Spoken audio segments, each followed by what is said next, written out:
오늘은 국내 이슈로는 사실 정치 이슈를 되게 뜨겁지만 오늘은 경제 이슈를 가져왔습니다. 제가 너무 화가 나가지고 너무 어처구니 없고 너무 화가 나는 일들이 지금 막 쏟아지고 있는데 특히 경제를 보고 있으면요.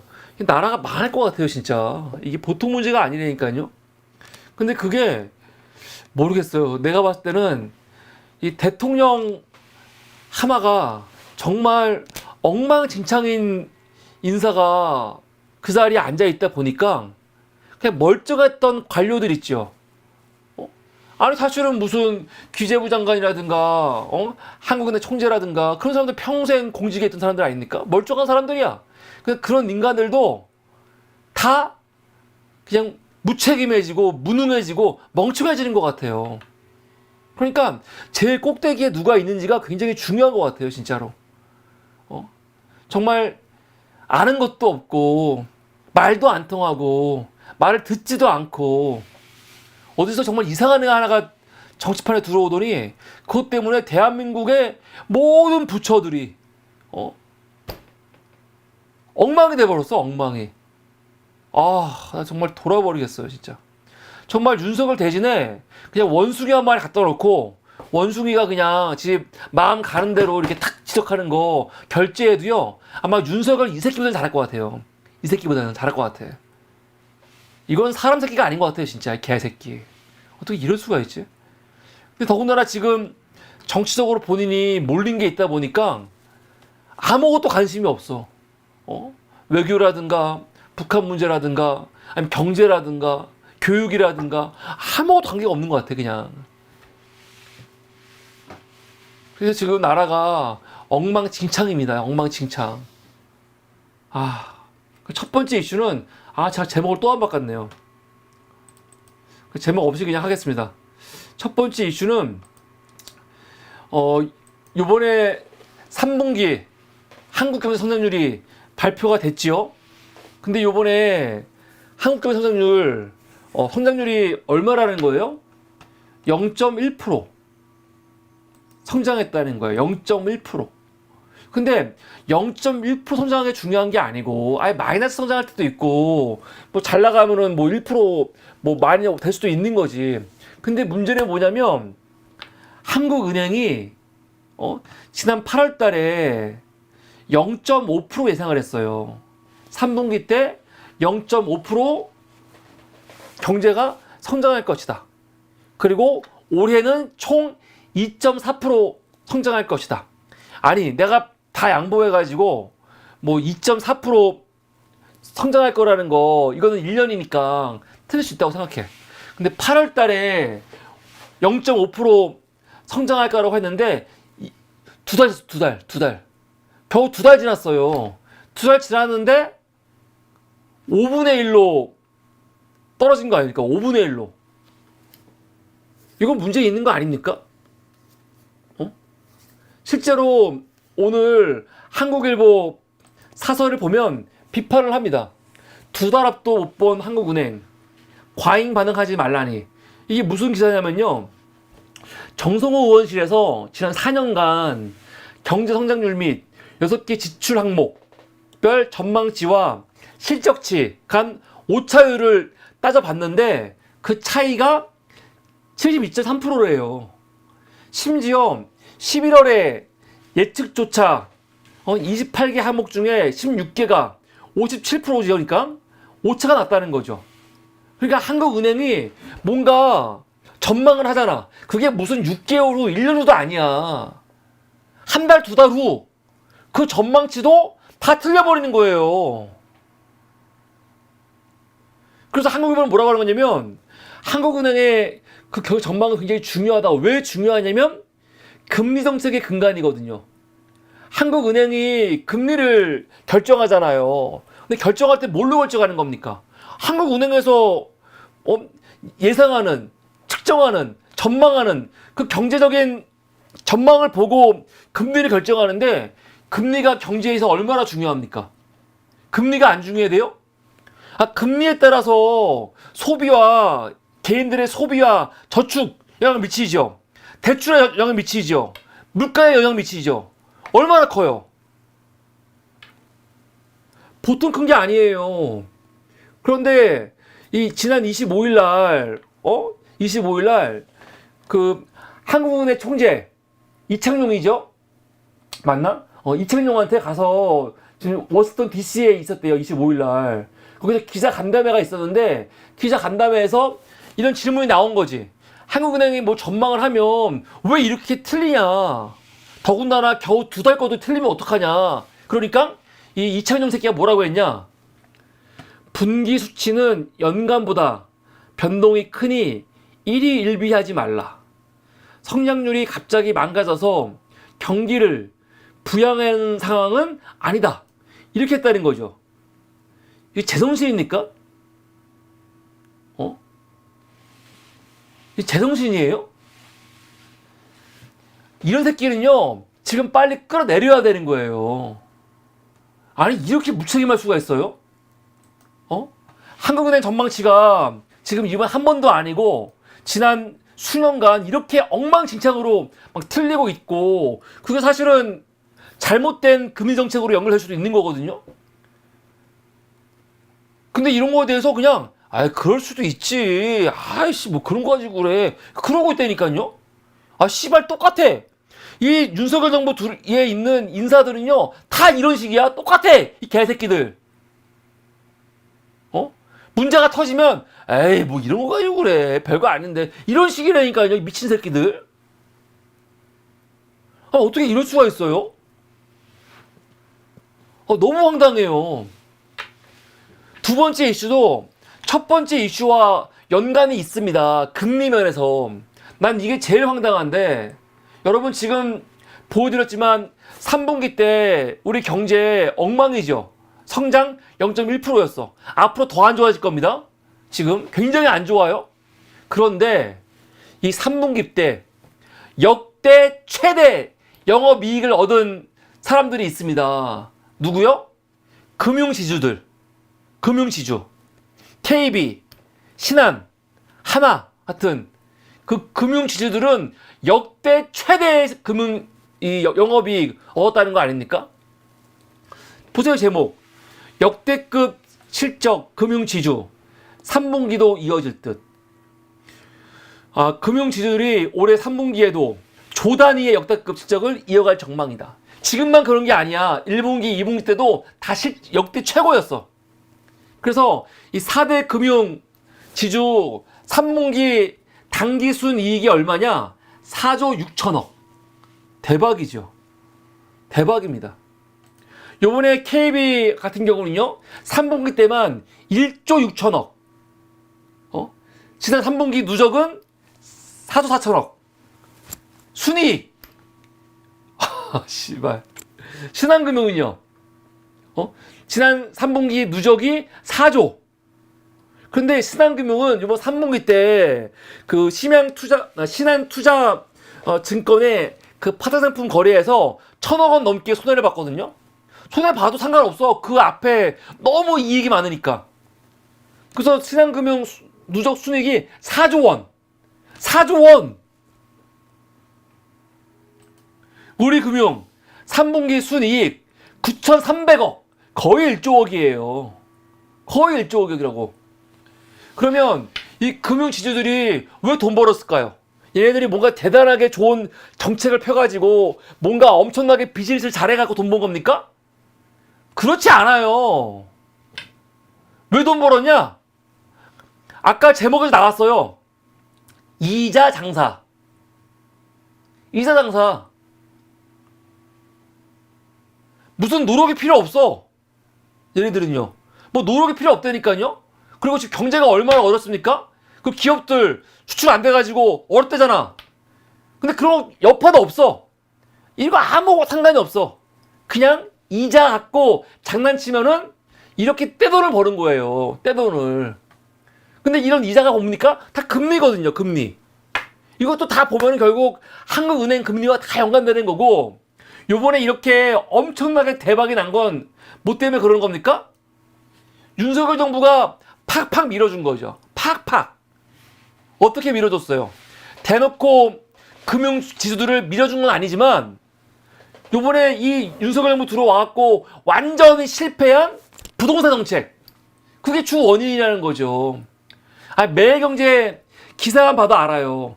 막 퍼주더니 이제와 가계부채 조이기. 이게 무슨 말입니까? 이게 무슨 말이에요? 지금 부동산 시장이 다 죽어가니까 윤석열 정부가 부동산 침체 살리겠다고 뭐 한 겁니까?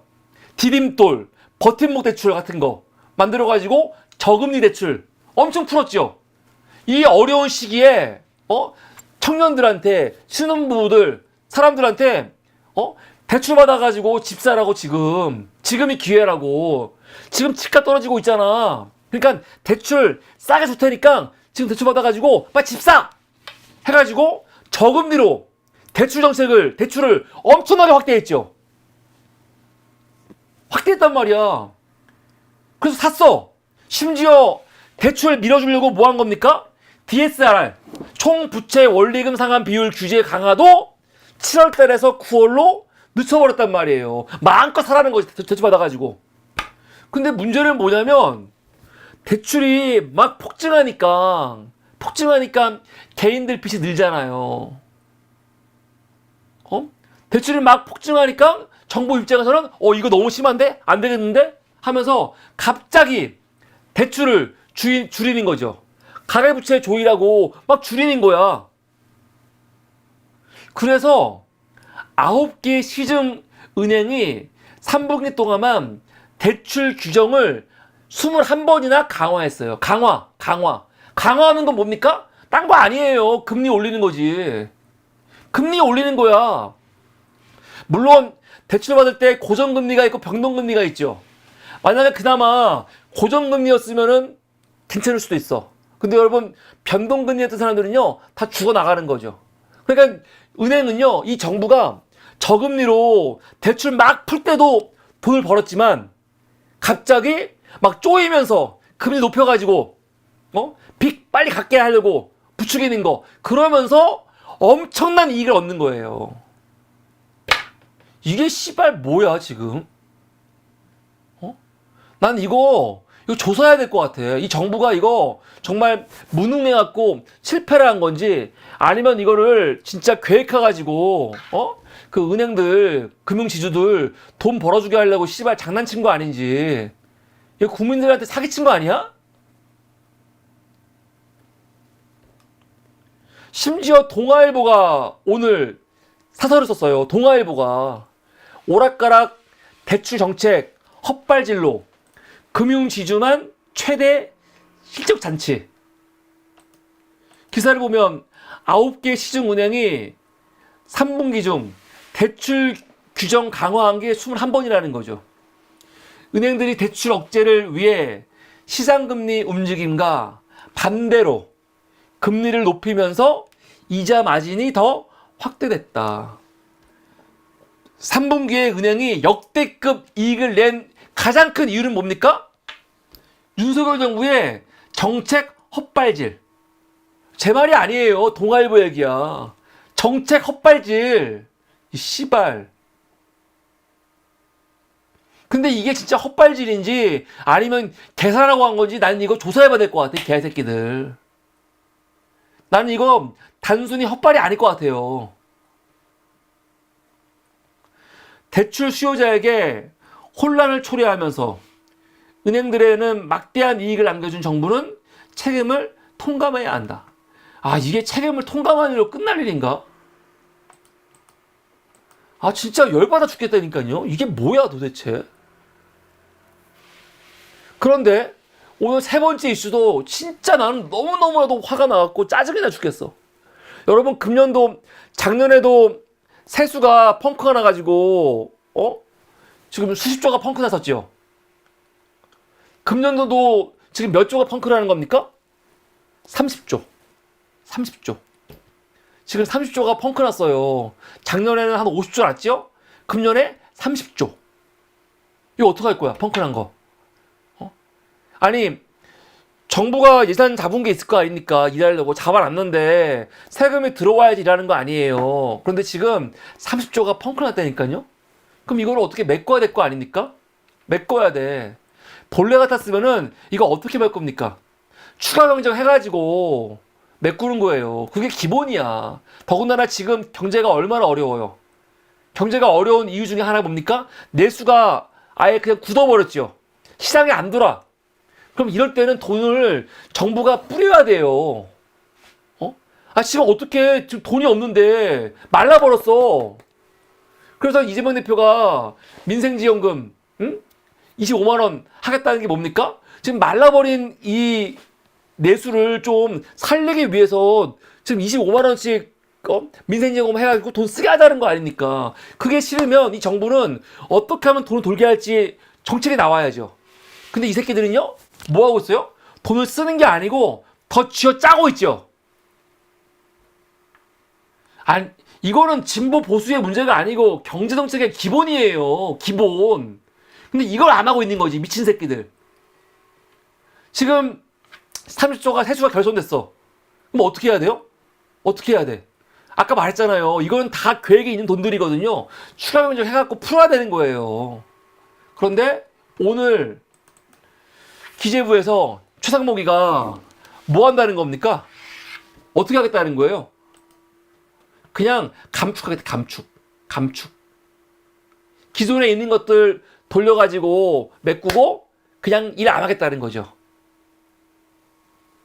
경기 악화 같은 거 관심 없는 거죠. 소위 재정 건전성. 씨발 장난하나 이 병신 새끼들.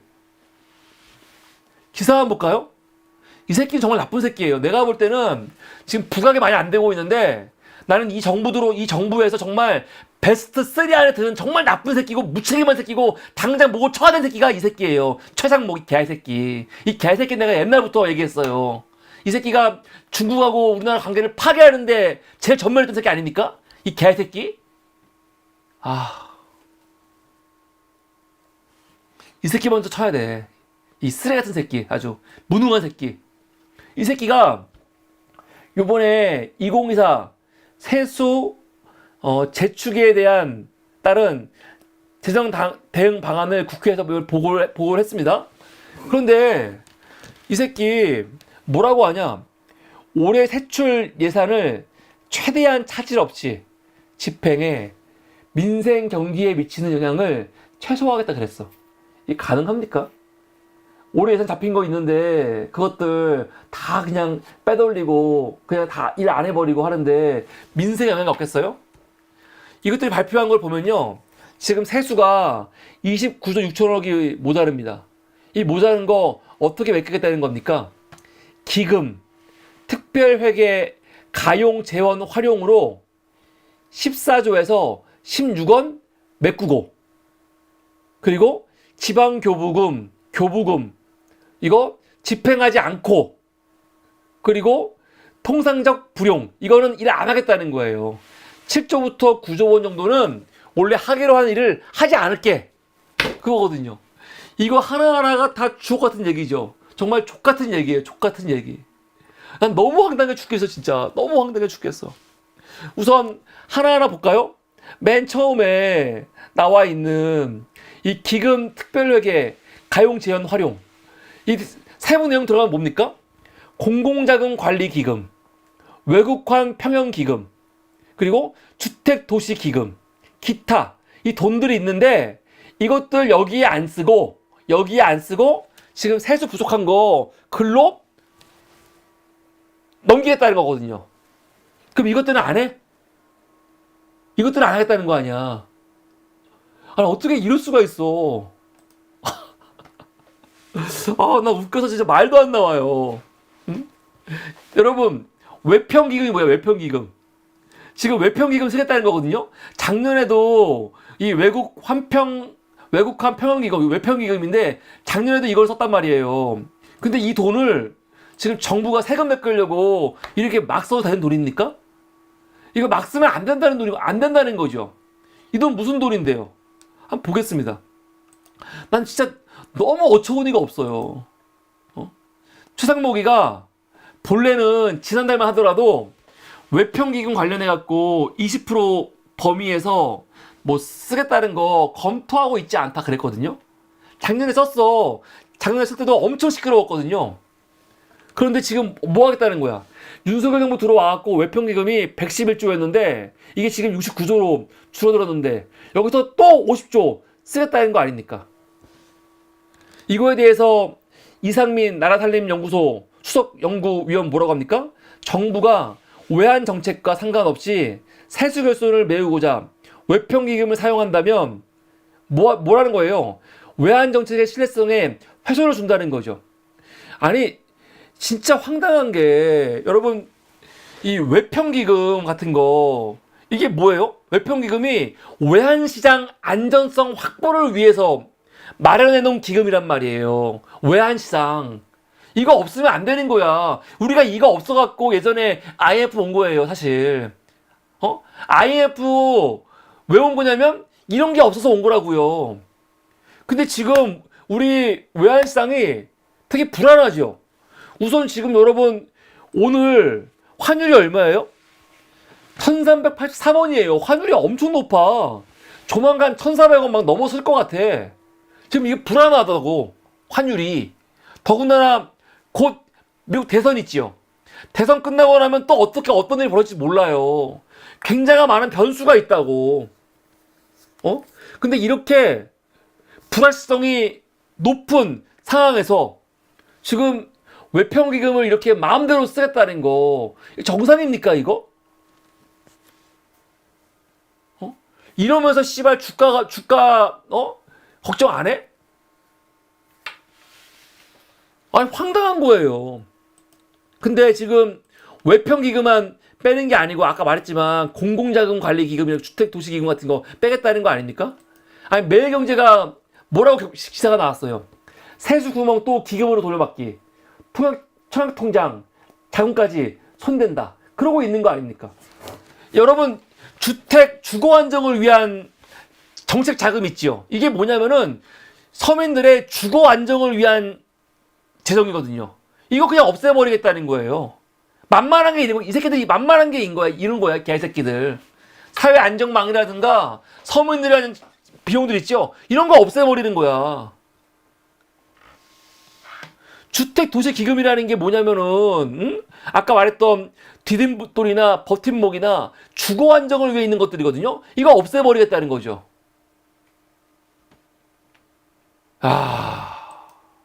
이럴 수가 있나? 이럴 수가 있어요? 또 두 번째, 지방교구분, 교부세, 교부금 이거 집행 안 하겠다는 거죠. 이거 뭡니까? 야, 이것도 보통 문제가 아니죠. 여러분, 지자체 중에서 재정적으로 자립해 있는 곳이 대한민국에 몇 군데 있을까요? 서울 포함해가지고 100% 자립. 그 지자체에서 걷는 돈으로 지자체가 세금 걷을 수 있으니까 걷는 걸로 재정 자립도 100% 하는 곳 우리나라 지자체 중에 몇 군데 있는 것 같아요? 몇 군데 있을까요? 아예 없어요. 아예 없어요. 서울도 79.8이에요. 서울도. 이거 지금 제가 방금 전에 코시스에서 가져온 자료거든요. 재정 자립도. 서울도 79.8이고요. 저기 전남 같은 데는 26.9. 막 그래요. 평균이 48.6이야. 그러면은 이 지자체 같은 경우 어떻게 운영합니까? 여기는 정부 지원금 없으면 운영이 안 돼요. 운영할 수가 없어. 교부금이 없으면. 그래서 당연히 중앙정부에서 아직은 100% 지방자치가 되지 않기 때문에 중앙정부에서 당연히 지원을 해야 되는 겁니다. 그러니까 지방교부세라든가 교부세 당연히 나가야 되는 거예요. 근데 그거 요번에 안 하겠다는 거죠. 작년에도 안 했어. 그러면 어떤 일이 생깁니까? 당장 지방들도 자기들 1년 계획이 있을 거 아니야. 그 계획 가운데는 중앙정부에서 돈 내려오는 걸 받고 하는 게 있거든요. 그러면 어떻게 해야 돼? 돈이 안 오니까 그걸 안 합니까? 안 할 수 없죠. 안 할 수 없기 때문에 지방은 뭐 해야 됩니까? 결국 지방채 발행해야 돼요. 지방채. 다 빚인 거죠. 그러니까 중앙정부에서 국채 발행가지고 빚 안 내기 위해서 지방정부한테 너희가 빚내 그러고 있는 겁니다. 그러면서 씨발 지역 균형 발전 하겠습니까? 이 씨발 개새끼들. 세수 결손 북동팀 인천교육청 모든 사업 원점 재검토. 지금 지자체들을요 완전 다 죽이는 거라니까요 이게. 정말 중앙정부의 이런 말도 안 되는 정책 때문에 대한민국 전역이 다 영향을 받는 거예요 지금 이 개새끼들 때문에. 아니 지금 무슨 지역발전이라든가 지역균형발전 한다며 이게 하는 거야? 씨발. 정말 어처구니가 없는 일들이 막 벌어지고 있는 거예요. 근데 이거와 관련해 갖고 오늘 경향신문이 사설을 썼어요. 경향신문은 뭐라고 하는 겁니까? 이 세수결손, 세수결손의 원인은 여러 가지 많이 있겠지요. 많이 있지만 경향신문은 세수결손의 근본적인 이유는 뭐라는 겁니까? 이 정부가 하고 있는 감세, 금투세 폐지라든가 아직 폐지 안 했지만 종부세 무력화, 상속세 개약 이런 감세라는 거죠. 돈이 많아가지고 씨발 감사하면 뭐라고 해. 근데 미친 새끼 지금 세금이 펑크 나가지고 일도 못하고 교부세도 못 내보내고 지금 그러고 있는 마당에 감세는 또 졸라 많이 하잖아 이 미친 새끼가. 도대체 뭐 하겠다는 거야 도대체. 뭐 하겠다는 거야. 어떻게 하겠다는 거야. 그래서 경향신문 같은 경우는요 세수 구멍을 메우는 땜질, 편법 그런 거 말고 더 근본적인 게 필요하다는 거죠. 뭡니까? 이런 식의 이 감세 정책 이런 거 하면 안 된다는 거죠. 이걸로 무너진 세수 기반을 바로 세워라. 그게 경향신문 사설의 오늘 핵심 내용입니다. 맞는 얘기죠. 뭐 어려운 것도 아니야 사실. 지금 이 정부가 하고 있는 이 여러 가지 일들은 대단히 무슨 경제적으로 많이 알아야 되는 그런 것도 아니에요. 상식이야 상식 씨발. 들어오던 세금을 다 깎아준 거 아니야. 근데 깎아준 것도 일반 서민도 아니죠. 그냥 기업들도 아주 초부자 기업들 씨발 부자들 그런 사람 다 깎아준 다음에 물론 지금 이 기업들이 수출 못해가지고 돈을 못 벌기 때문에 이런 법인세가 안 들어온 것도 있지만 그거 플러스 이런 이 정부 들어와갖고 정말 상관없고 그냥 지 멋대로 그냥 술 처먹다가 그냥 아유 내가 용돈 줄게 그런 마음으로 야 세금 줄여 그런 짓거리 하고 있는 거 아니에요 개새끼 이거. 이 새끼가 무슨 머릿속에 뭐가 있습니까? 이 씨발. 이러니까 지금 대한민국 경제가 엉망진창이 안 될 수가 없는 거예요. 근데 이슈로 덮는다고 이런 이슈가 엄청 많은데 뭐 김건희하고 뭐 윤석열 뭐 명태균 그런 이슈들이 워낙 크니까 씨발 이런 거는 막 보이지도 않는 거야 지금.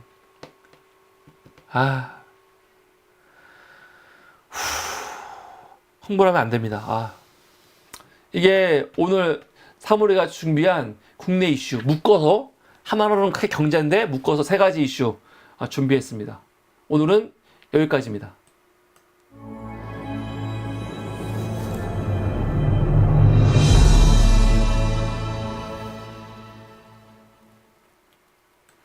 대단히 감사합니다. 네, 여러분 감사합니다.